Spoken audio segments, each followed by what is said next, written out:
Welcome back to my channel di Daily Vlog Zen Beta.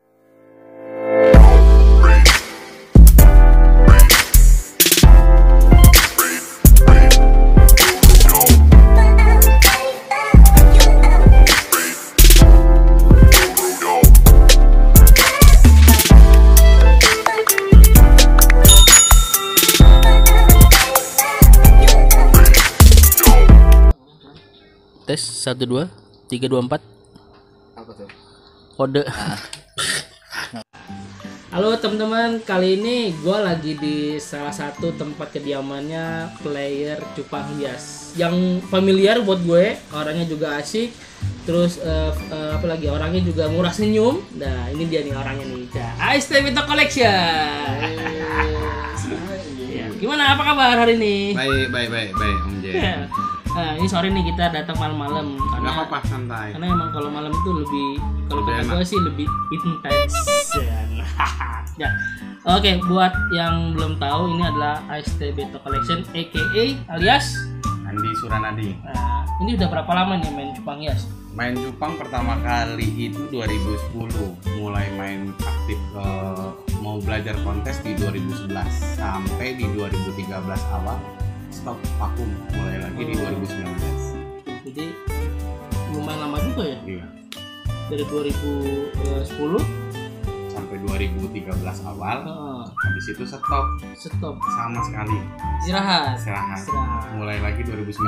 Oh gitu ya. Jadi mulai lagi dia 2019, mulai pas banget itu boomingnya Cupang Hias guys. Luar biasa banget, timingnya pas gitu kan. Nah, untuk event pertama kali sama Ko Andi di mana tuh? Di mana? Di Bandar Lampung atau di pertama kali aku main cupang? Pertama kali main cupang. Pertama kali main cupang itu aku basicnya dari SNI. Itu pertama kali aku ikut itu di Taman Mini. Oh, TMI. Nah, itu pertama kali turun cuma 2 atau 3 ekor gitu. Tahun berapa itu?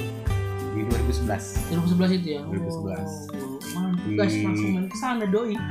Terus di 2012 itu sempat pertama kali ikut IBC di WTC setelah setahun belajar untuk ikut di dunia kontes. Mulailah belajar ikut ke IBC, nyoba, pengen tahu. Kan kita tadi ngomong SNI, IBC. Nah, apa sih artinya SNI dan IBC? Kalau untuk SNI itu Standar Nasional Indonesia. Oke, merek helm gitu ya, iya, SNI-nya gitu. Ya. Tapi kan kalau IBC kan kita semua udah tahu, International Beta Congress. Mantap guys. Jadi sekarang kalau nggak salah nih ya, dapat info Ko Andi ini jadi member IBC guys. Iya. Lu kapan? Nah, terus jadi dari 2019 sampai sekarang ikut kontesnya di IBC terus? Iya, udah lebih fokus ke IBC gitu. Terus karena lebih simpel bagi aku gitu loh. Lebih simpel karena emang pembagian istilahnya kita udah tahu basic ikan bagus seperti apa, warna proporsi yang bagus seperti apa, jadi udah lihat ya udahlah gitu. Namanya kan kalau di IBC itu kan ikan nggak ada yang 100% sempurna. Benar. Gitu. Ikan lawan ikan lah ya. Betul, ikan lawan ikan. Keren. Nah, terus selama main di IBC nih, yang paling gampang nyari bahan kontes itu apa? Jenis apa? Menurut Ice Tebito Collection ya. Untuk di kelasnya paling gampang itu di pemain finet. Oh, Finet. Nah, itu kenapa gampang? Karena kan kita hanya lihat ekor-ekornya aja. Gitu loh, proporsi yang benar itu seperti apa, ekor 180. dorsal itu ya setidaknya mengimbangi, jadi overall keseluruhan ikan itu bagus. Nah anal kita tahu semua trapesium, gitu loh, itu lebih simpel. Jadi warna itu nggak dinilai sama sekali. Oh ya, jadi gitu. Guys, teman-teman yang mau ikutan lomba atau kontes IBC tuh syaratnya guys, yang paling gampang form and finish. Tipsnya udah dikasih tahu tuh. Terus yang paling ruwet di IBC apa?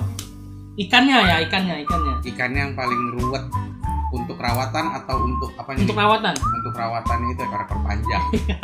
Frontal halmon itu yang paling ekstra lah gitu. Karena butuh perhatian lebih ya kali ya. Betul, karena ekornya panjang, lambai ya kan, lambai. Jadi yang paling simpel berarti plakat lah ya. Plakat paling simpel lah gitu. Kalau kita memang mau belajar untuk kontes. Nah ini tadi kan gue sempet lihat nih koleksinya ISD Beta Collection itu banyak warna-warna solid guys.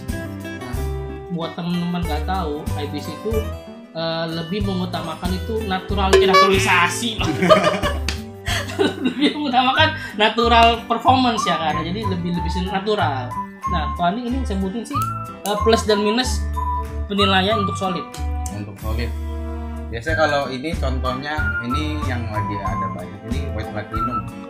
Nah, white platinum itu yang benar itu kan dia warna metalik, gitu loh, putih bersih.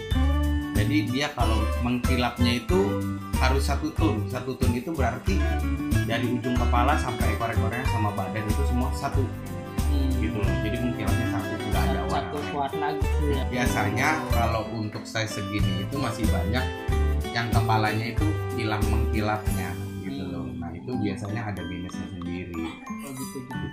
Nah itu untuk warna ya. Kalau untuk di formnya harus sama semua. Form sama kurang lebih gitu loh.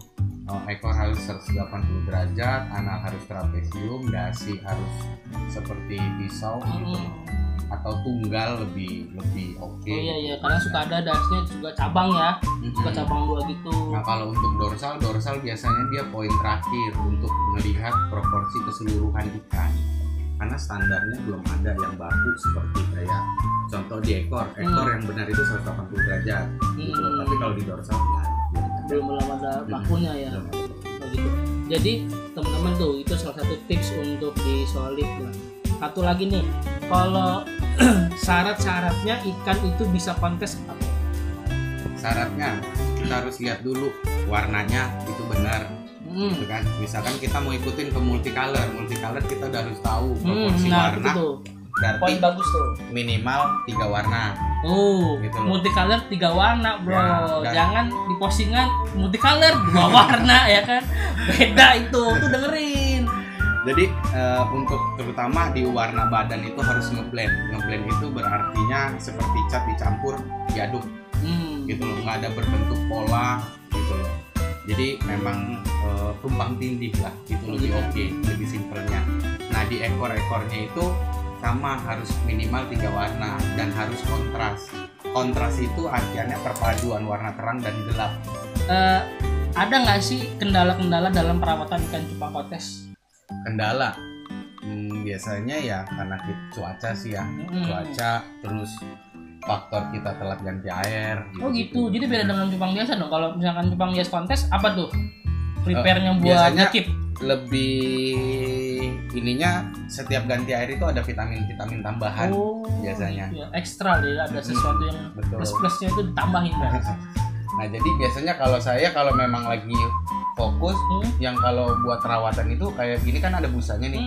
Biasanya itu udah saya buangin. Oh gitu. Bukannya dia tuh semakin banyak busa semakin nyaman ya, bukan? Betul, dia nyaman, tapi itu memicu ikan itu supaya apa? Jadi birahi ya. Birahi guys ya kan. Jadi dia shobu. Ya gini ya, kayak nagin ya kan. Terus tips yang kedua nih, pakannya apa? Kalau pakan saya lebih ngutamain full jentik. Full jentik. Full jentik. Bukan berarti pelet, cacing, kutu air nggak bagus. Tapi ini menurut perawatannya Ko Andi sendiri. Iya, cuman kalau bagi saya itu biasanya kendala kalau pakai pelet sama cacing itu entah itu cacing sutra atau cacing darah, itu kendalanya badannya jadi kalau kita obesitas gitu loh. Jangannya slow aja kayak ngomong obesitas ya kan. Jadi tersungging ya kan. Enggak. Slow, kalau gua slow aja. Ini cupang lo bukan gue. Ya. Nah terus selain jentik nggak ada lagi? Enggak sih, kalau kayak warna merah kayak gini tuh biasanya aku cemilannya di baby shrimp. Gitu loh. Untuk warna merahnya seperti itu. Kalau sehari berapa kali makan jentik? Kadang sehari 2 kali, kadang sehari sekali. Gitu. Dia makan aja ya. Juga tinggal lihat sih, biasanya kalau misalkan ini nih ada ikan bagus potensi, cuma karena salah rawatan dari yang orang pertama, ini kan termasuk terlalu besar badannya. Nah ini otomatis harus, kalau kayak kita diet ketat gitu loh, makannya dijaga banget. Oh jadi benar-benar seperti atlet malah ya? Iya. Ini nggak cuma pengadu aja yang kayak atlet bos, jadi dihias juga ada sistem atlet juga, di treatment lah ya kan, pola makan dijaga ya kan. Kalau gua kan makan aja. Saya kalau ini untuk kalau kita ganti air atau nguras itu beda nggak sama dengan ikan-ikan yang lain? Sama aja, 3 atau 4 hari sekali.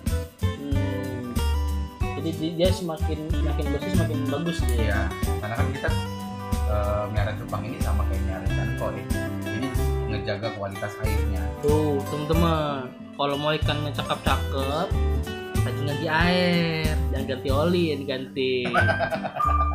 Nah, terus satu lagi nih, kalau misalkan ikan yang kita rawat itu ditawar orang, kira-kira dilepas harga berapa?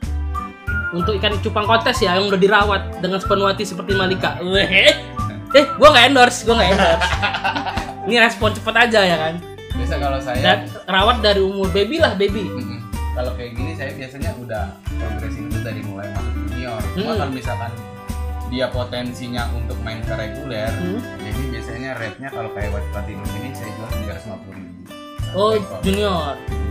Nah, itu kalau junior, kalau regulernya itu tergantung warna sih, biasanya tinggal lihat juga. Kalau kayak yang sebelumnya udah kejual itu minimal di angka ada yang 750 sampai 2 juta. Oh, reguler ya.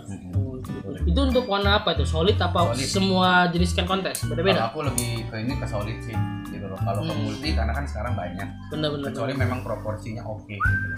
Oh, jadi kembali ke kualitas ya. Jadi setiap ikan tuh mungkin sama, tapi mungkin dia ada potensi atau enggaknya kita nggak tahu. Nah itulah tugas-tugas joki, player yang bisa nyeleksi guys. Jadi kalau teman-teman punya ikan cupang bagus, buat apa kalau nggak ikut kontes? Jadi kagak tahu kalau ikan itu bagus harus coba di kontes. Nah, terus ending ya atau finishing nih, gue pengen nanya tipsnya dari AST Beto Collection untuk para player baru. Intinya jangan takut untuk belajar. Mau sampai kapanpun kita teruslah belajar. Kayak saya sampai hari ini saya juga nggak pernah merasa hebat ya, masih istilahnya nggak pernah nyaman. Dibilang orang kadang kan suhu segala macam, saya nggak nyaman jujur gitu loh. Bukannya saya sok ngerendah atau apa, enggak, memang istilahnya ya di atas langit selalu ada langit. Benar gitu loh, masih ada langit. Jadi bagi saya ya begitu kita udah bisa, udah oke di dunia kontes, jangan lupa kita punya mental siap menang tapi juga harus siap kalah. Super.